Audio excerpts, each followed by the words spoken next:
San'at ixlosmandlari yo'qki, Otajon Xudoshukurovni bilmagan. Xonandaning o'lmas boy merosi yillar davomida xalqimizning qalbidan chuqur joy olgani bor haqiqat.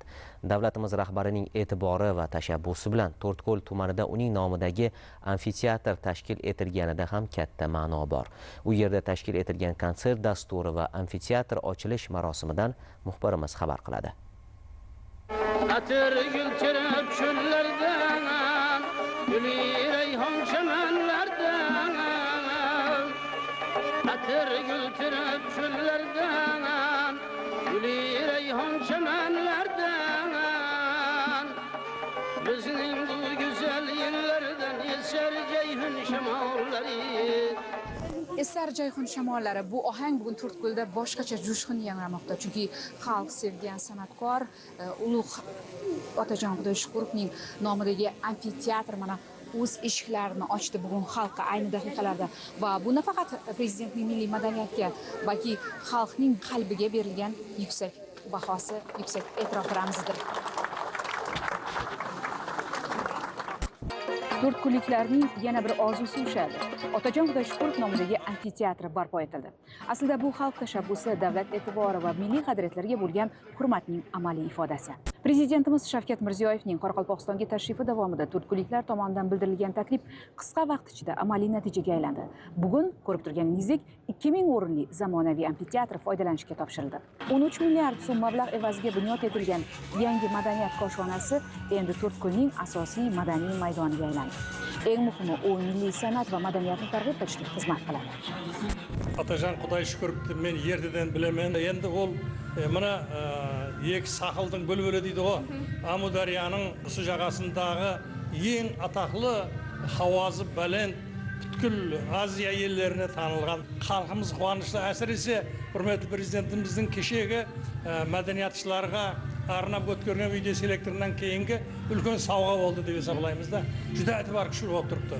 Рахмет, міне 35 жылдық байрамға үлкен сауға. Тек қана To'rtko'l халқына емес, солтүстік районлардың бәріне, Қарақалпақ халқына үлкен сауға болды. Қандай қосқылар жаңылып жатыр. Халқымыздың кайфиятына қараң. Нұрайларымыз қуанышта. Ел халқымыз, әйел қызлар бәрі қуанып тұр. Құрметті президентімізге бір қуаныштарын жеткіре жақпызда. Алдыңызда аман болсын. Amfiteatrni o'zimizni tumanimizda ochilishini qancha yillar orzu qilganmiz. Qancha kutganmiz. Va nihoyat mana shu 2026-yilda shu niyatimiz ro'yobga chiqdi. Prezidentimizning rahnamoligida mana shu amfiteatr ishga tushib boshlayotir. Bugundan boshlab Xudo xolasa ochilishini o'tirayotirmiz. Taassurotlarimiz katta. Davlatimiz rahbarini o'zimizni minnatdorchiligimizni bildiramiz.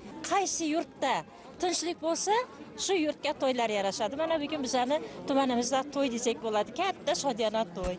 Kelajak avlodimiz uchun mana shunday bir ustozimiz yashab ijod qilgan yurtda yana 4 yil shahrida mana shunday bir hashamatli amfiteatr qurib berdi. Nevara shogirdlarimiz bizga. Butun xalqimizni tabriklayman. Shu yangi bino bilan. Qolaversa, O'zbekistonning hamma yeridan tadbiri bo'ldi. Ustozning yosh ijodkorlar keldi. Juda zo'r. Ustozning ijodi hech qachon o'lmaydi. Amfiteatrning ochilish marosimi milliy qo'shiqchilik san'atining yorqin namoyandasi Otajon Xudoshukurov xotirasiga bag'ishlangan Eser Ceyhun shamollari respublika tanlovi g'oliblarini taqdirlash marosimi bilan uyg'unlashdi. Bu ham ramziy ma'noga ega, chunki Otajon Xudoshukurov nafaqat Qoraqalpog'iston, O'zbekiston, butun mintaqa xalqlarini musiqa orqali birlashtira olgan ulug' san'atkorlardan biri edi. Otajon Xudoshukurovning nevaralari. Bugun mana To'rtko'l elimizda juda shodiyona kun. Amfiteatr ochilishi. Buni menga eng katta ta'sir qilgan joyi bu amfiteatr bobomning nomiga qurilganligi, berilganligi va prezidentimizga rahmat aytaman shuncha e'tiborlari uchun. Bundan nafaqat men, balki To'rtko'l xalqi juda ham xursand. Juda zo'r bo'ldi. O'ylamagandim to'g'risi. Ustozning ruhini sezdingizmi? Ha, sezdim. Hayajonni, quvonchni tasavvur qilib bo'lmayapti hozir. Juda shokdaman qisqasi. Birinchi navbatda muhtaram prezidentimizga ming rahmat. Mana shu ko'rik tanlovlarni o'tkazishda juda katta nimalar bo'lyapti. Yutuqlar hozir biz yoshlar bundan faxrlanishimiz kerak o'zi aslida. Chunki bu bizlar uchun boshlanish ilk poy qadam desak ham arziydi. Juda katta yangilik, juda katta o'sish bu.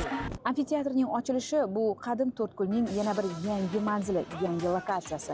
Aslida bugungi voqelik To'rtko'lda keyingi yillarda amalga oshirilayotgan keng ko'lamli o'zgarishlarning mantiqiy davomi. Islohotlarning muhim natijalaridan biri bo'lgan mazkur amfiteatr endi nafaqat tuman, balki butun respublika yoshlari uchun yangi ijod maydoniga aylanishi kutilmoqda.